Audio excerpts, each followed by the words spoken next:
तू अशी शांत नको ना बसू ग. खूप प्रेम करतो मी तुझ्यावर. तिच्यासमोर खाली बसूनच तिच्या गालावर दोन्ही हात ठेवून तो अगदीच भावूक होऊन बोलत होता. पण ती मात्र तशी शून्यात हरवली होती. तुला शॉपिंगला जायचं आहे का? सांग ना मला. माझ्याकडे खूप पैसा आहे, खूप पैसा आहे. तुला फिरायला जायचं असेल तरी सांग. मी मी मी तुला घेऊन जाईन ना. तू तू जिथे बोलशील तिथे घेऊन जाईन. पण बोल ना माझ्याशी. तिच्यासमोर तो रडत होता. तुला तुला सांगत होतो ना, तो कुणाल चांगला नाही. नाही, तो चांगला. तुझ्या योग्य तो नाही, फक्त मी आहे. त्याचं तुझ्यावर कधीच प्रेम नव्हतं. बघितलंस ना, दुसऱ्या कोणासाठी तो तुला सोडून गेला. पण पण मी आहे ना तुझ्यासाठी. मी खूप प्रेम करतो तुझ्यावर. करशील ना माझ्यावर प्रेम? करशील ना माझ्यावर प्रेम? नाहीतर नाहीतर रडत असलेला तो अचानक उभं राहून हसायला लागला होता. तिला झोपवा तिकडे. तिला अजिबात त्रास देऊ नका. कारण तो बोलला तसं त्याचं समोर उभ्या असलेल्या सर्वांच्या अंगावर काटा आला होता. समोर उभ्या असलेल्या त्या चौघांनी मान खाली घालूनच होकार दिला. एका बाईनं व्हीलचेअरवर बसलेल्या मीनाक्षीच्या चेअरला हँडल हातात घेतला. वेट. ती जाण्याआधीच त्याने त्या बाईला अडवलं. मीनाक्षी स्वीटहार्ट, आता आपण नवीन घरात आहोत. नीट आराम करायचा हा. तू त्याला निवडलंस ना, पण त्याने तुला सोडलंच. असंच वाऱ्यावर सोडलं तुला. तुला तर शिक्षा मिळालीच आहे आता. त्याची वेळ. त्याच्यामुळे तू मला नकार दिलेलास ना, फक्त त्याच्यामुळे. तिच्या गालावर हात ठेवूनच तो शांतपणे बोलला. जा, हिला इथून घेऊन. माझ्या स्वीट हार्टची काळजी घ्या. त्याने व्हीलचेअरवर मागे असलेल्या त्या बाईकडे नजर रोखून सांगितलं आणि तो उठून रागातच त्यासमोर खाली मान घालून उभ्या असलेल्या माणसाकडे बघू लागला. बॉस, ते कुणाल मोहितेंचं कुटुंब अजूनही एकत्रच आहे. त्यांच्यावर काहीच परिणाम झाला नाही. कुणाल मोहिते त्या बंगल्यावर शोधायला गेला आहे, जिथे आधी तुम्ही राहत होता. त्या माणसाने खाली मान घालून घाबरतच सांगितलं. त्याला तिकडे काही सापडलं का?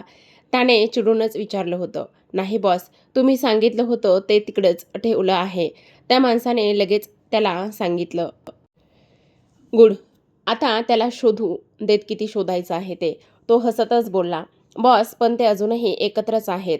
तो माणूस अडखळत बोलला. होईल, ते सुद्धा होईल. मी इथे कशाला आलो आहे? त्यासाठीच तर आहे ना. तो अगदी हसतच बोलला तर समोरचे खाली मान घालून तसेच तिथे आहे त्याच ठिकाणी उभे होते. जितकं दिलेलं तेवढं तिला दिलं होतं. त्याने गंभीर होत विचारलं. नाही बॉस, त्यातलं अर्धच दिलं होतं. त्यातल्या एकाने सांगितलं. म्हणूनच ती वाचली. रागातच त्याने हाताच्या मुठी आवळलेल्या. त्याने तुला ओळखलं तर नाही ना? त्याने पुन्हा विचारलं. तसं समोरच्या व्यक्तीने नकारार्थी मान हलवली. आता कुणाल मोहितेला अजून एक सरप्राईज देणार आहे मी, तो बोलला आणि मोठ्याने हसायला लागला. तुझ्यामुळे तिने मला नाकारलं ना. बघ, तुझ्यामुळेच तिची आता काय अवस्था झाली आहे. तुझ्यामुळे, फक्त तुझ्यामुळे. कुणाल मोहिते, जर ती मला आधीच हो बोलली असती तर. तो रागातच हाताच्या मुठी पुन्हा आवळू लागला. काय? मला सांग वहिनी, ठीक आहे ना? म्हणजे रिद्धीने सांगितलं तितकंच आहे ना? साशांक होत प्रथमेश विचारत होता. तितकंच आहे. ती बोलली असली तरी तिच्या चेहऱ्यावर टेन्शन स्पष्टपणे दिसत होतं. तितकंच आहे तर तू टेन्शनमध्ये का आहेस? प्रथमेशने तिच्या चेहऱ्याला निरखत विचारलं. प्रथमेश, इतकं कोणी केलं असेल रे? म्हणजे मी मला खूप भीती वाटते रे. ती बोलली तसं त्याने तिला मिठीत घेतलं. शांत बस. तिला शांत करत तो बोलला आणि तिला थोपटत होता. प्रथमेश, मला खूप भीती वाटते रे. बघ ना, तू त्यांच्या लग्नाच्या वेळी सुद्धा असं, आणि आता त्यांचं बाळ येणार तर तेव्हा सुद्धा. त्यांच्या विचारानेच तिची थरथर होत होती. एकदम शांत बस. दादा आहे, बघून घेईल. तो सर्व व्यवस्थित करेल. तो तिला समजवत असला तरी तो सुद्धा विचारात हरवला होता. रस तर होतं. त्यांचं लग्न सुद्धा एक मोठी फेज होती. त्यातून सावरत होताच की पुन्हा हे असंच. त्यांच्या आयुष्यात येणारे प्रत्येक सुखद क्षण दुःखाची छटा घेऊनच येत होते. प्रथमेश, मला ती भीती वाटते रे. आपल्या लग्नात तर काही होणार नाही ना? ती बोलली तसं तो तिच्यापासून किंचित लांब झाला. असलं काही होणार नाही, समजलं? काहीच नाही. सर्व ठीक होणार आहे. मी काही होऊ देणार नाही. प्रथमेश आवाजात ठामपणा आणतच बोलत असला तरी तिच्या बोलण्यामुळे त्याच्याही मनामध्ये भीतीची छटा उमटलीच होती. काय, आपण कोर्ट मॅरेज आता करूयात ना? नंतर रिसेप्शन आणि जे काही तुझ्या इच्छा असतील त्या पूर्ण करू, चालेल? तिचा चेहरा ओंजळीत घेत तो बोलला.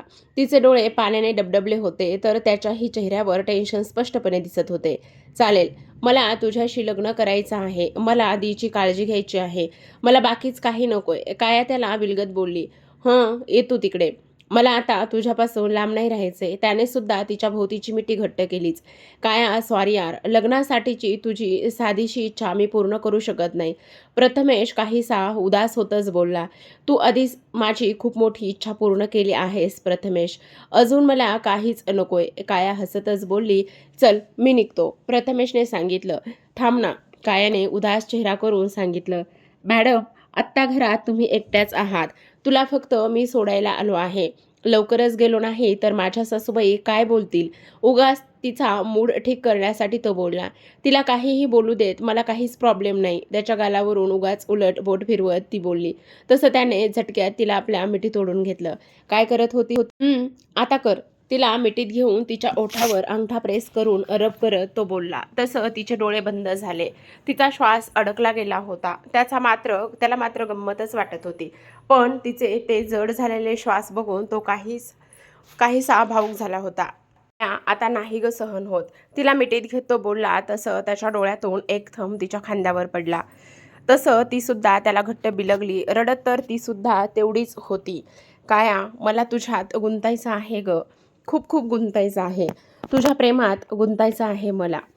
मला तुझं व्हायचं आहे. तुला माझं बनवायचं आहे कायमचं. त्याच्या आवाजात ओढ, भीती सर्वच होतं. तसं ती सुद्धा त्याला घट्ट बिलगून रडत होती. काही वेळ ते तसेच एकमेकांच्या मिठीत होते. थोडा आराम कर. कालपासून खूप ट्रेसमध्ये होतीस. थोड्या वेळाने त्याने स्वतःला सावरत सांगितलं. तू सुद्धा आराम कर, थकला असशील. तिने काळजीने सांगितलं. तसं त्याने गालात हसतच होकार दिला. थोडा वेळ तिच्यासोबत बोलून तो तिकडून निघाला. इथून नक्कीच दुसरा रस्ता असणार. आपल्याला तो शोधावाच लागणार आहे. उद्या पुन्हा इथे येऊन शोधायचं आहे. इथे आपल्या एका माणसाला ठेवून जा. इथे काहीही हालचाल झाली तर ती आपल्याला समजायला पाहिजे, कुणालने सांगितलं. हे सर्वांसोबत तिकडून निघून गेला. पण तरीही त्याच्या मनात लक्ष मागेच होतं. काहीतरी बाकी होतं, काहीतरी सुटत होतं. असं काहीतरी असल्याची जाणीव त्याला होत होती. सरप्राईज! दरवाजातून आवाज आला. तसं कुणाल कपाळावर आटा घेऊनच दरवाजाकडे बघायला लागला. 3 दिवसांनी आज तो ऑफिसला आला होता. आज त्या दोघींना घरी सोडणार होते.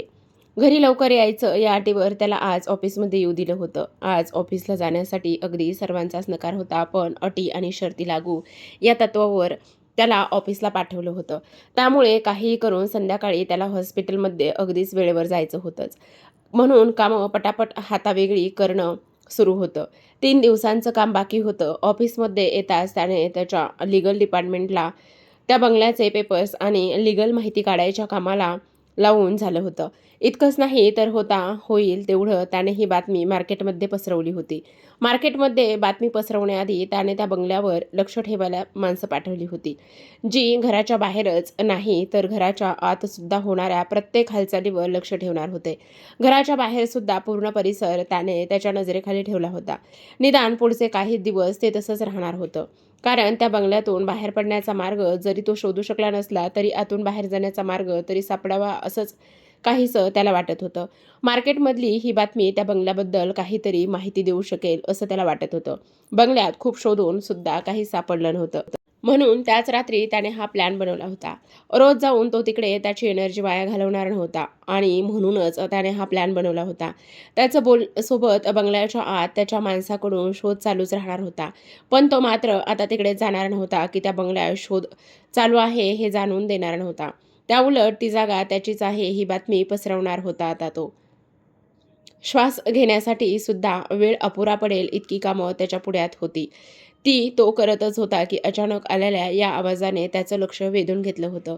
सोबत कपाळावर आठ्यांचं जाळं सुद्धा वाढवलं होतं. अंश कपाळावरच्या आठ्यांसोबत त्याच्या तोंडात समोर असलेल्या व्यक्तीचं नाव आलंच.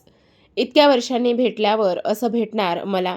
हसतच तो पुढे झालेला तसं कुणाल जागचा उठला आणि पुढे झाला. तू इथे कसा? अचानक आलेल्या त्याला बघून कुणालच्या चेहऱ्यावर अजिबात आनंद दिसत नव्हता. इंडियामध्ये आलो होतो तर म्हटलं तुला भेटून जावं, अंशने हसतच सांगितलं. मला इन्फॉर्म सुद्धा केलं नाहीस. अंशच्या बोलण्याकडे कुणालचं मात्र लक्षच नव्हतं. रिसेप्शनवरचा नंबर डायल करतच तो पुटपुटला. पण ते समोर उभे असलेल्या अंशला समजलं होतं. डोक्यात इतके विचार चालू होते की काही केल्या कुणालच्या कपाळावरच्या आठ्या कमी होण्याचं नावसुद्धा घेत नव्हत्या. बाहेरचा प्रथमेश होता. त्याला सांगितलं तुला सरप्राईज द्यायचा आहे सो त्याने आत पाठवलं. अंशने खांदे उडवत सांगितलं. तसं कुणालने लगेच तो फोन कट केला आणि स्वतःला थोडं नॉर्मल केलं. बस समोरच्या खुर्चीवर बसत कुणालने सांगितलं, कसं आहेस? इथे आल्यावर समजलं तुझं लग्न झालं आहे. तू लग्नाला बोलवलं नसलं तरी तुला विश करायला आलोय. अंश अगदी हसतच त्याच्यासोबत बोलला. तसं कुणाल सुद्धा किंचित हसला. लग्नाच्या दिवसापर्यंत मला सुद्धा माहिती नव्हतं माझं लग्न आहे ते.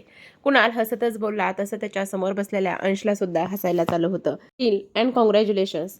अंशने हात पुढे केल्यावर कुणालने सुद्धा हात पुढे केला. कॉलेजनंतर आज दिसतोय, सध्या काय करतोयस? त्याच्यासाठी कॉफी मागवत त्याने विचारलं. बस इम्पोर्ट एक्सपोर्टचं काम करतोय. अंशच्या उत्तरावर कुणालने त्याच्याकडे स्थिर नजरेने बघितलं, पण लगेच नॉर्मल होत गप्पा चालू केल्या. नंतर काही वेळ त्या दोघांच्या इकडच्या तिकडच्या गप्पा चालू होत्या. सोबत कुणाल त्याचं काम करतच होता. कामात लक्ष असलं तरी समोर बसलेल्या अंशकडे त्याचं पूर्ण लक्ष होतं.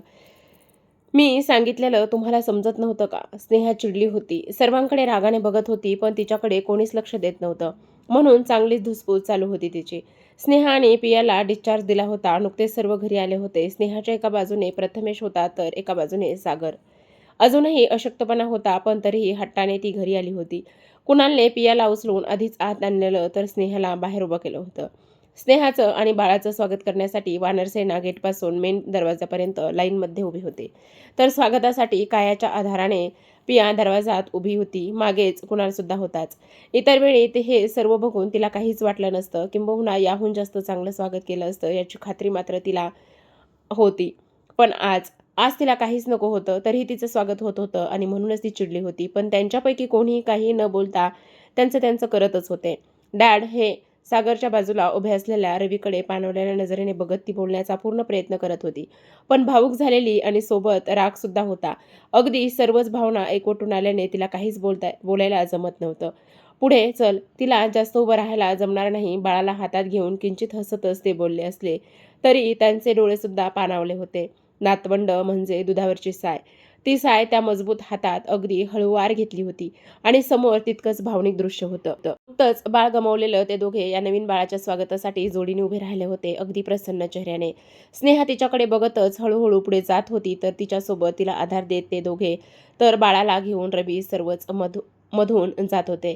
पूर्ण रस्त्यावर गुलाबाच्या पाकळ्या होत्या, तर बाजूला असलेली वानरसेना त्यांच्यावर फुलं टाकत होती. समोरच बलूनचा गेट केला होता. अगदी साधं, पण तरी खास असं स्वागत झालं होतं तिचं. याची गरज होती का? दरवाजात उभ्या असलेल्या तिने अगदी भावूक होऊन पियाला विचारलं, तसं ती फक्त हसली. आज काय प्लॅन आहे? कुणाल ऑफिसला गेल्यावर पियाने विचारलं. आज डिस्चार्ज देणार सांगून तो ऑफिसला निघून गेला होता. तर प्रथमेश सोडून बाकी सर्व वानरसेना त्या दोघींजवळच थांबलेले होते. स्नेहापेक्षा जास्त पियाला एकटं सोडायचं नाही हे ठरवलेल्या वानरसेनेने जणू आपला मोर्चा तिकडेच बसवला होता. माधू आणि मानव तर त्यांचा स्टडी घेऊन तिकडेच आले होते. कुणाल हॉस्पिटलमध्ये आला की लगेच ते तिकडे अभ्यासाला बसत होते आणि बाकी जास्त वेळ कोणाकडे शांत थांबतो याची स्पर्धा दोघांमध्ये चालू असायची. त्यामुळे आपसुकच पियाच्या चेहऱ्यावर एक स्माईल असायची. 3 दिवस हॉस्पिटलमध्ये ठेवल्यानंतर पियाला डिस्चार्ज देणार होते, तर ते ऐकून मागे लागलेल्या स्नेहाने सुद्धा डिस्चार्ज घेतलेलाच होता. दोघेही ठीक होत्या, त्यामुळे प्रॉब्लेम तसा काहीच नव्हता. स्नेहाला डिस्चार्ज मिळणार म्हणजे बाळ आज घरी येणार, तर त्याचं स्वागत झालंच पाहिजे ना, या विचारानेच पिया एक्साइट झाली होती. पण तिच्या या प्रश्नावर वानरसेना मात्र अगदीच शांत झालेली होती. स्नेहाला बाळ झालं म्हणून आनंदी असले तरी दुःख कमी नव्हतं, पण पियाच्या या प्रश्नावर बाकी कोणी नाही बोलण्याआधी स्नेहाने त्यांना अडवलेलं होतं. आमच्या जावयाचं स्वागत नाही करायचं का? अगदीच क्षीण झालेल्या आवाजात पिया बोलली. तसं भानावर आलेल्या स्नेहाच्या डोळ्यातून अश्रू आलेच. तिने अडवलं होतं तरीही तिचं स्वागत झालेलं अगदी सरप्राईज नव्हतं तिला. पण तरीही तिची पाणावलेली नजर समोर उभी राहून बाळाची आणि तिची नजर काढत असलेल्या पियावरून हटत नव्हती. तर प्रेक्षकांनो, हा होता कथेचा भाग. पुढील भाग पाहण्यासाठी चॅनलला नक्की सबस्क्राईब करा.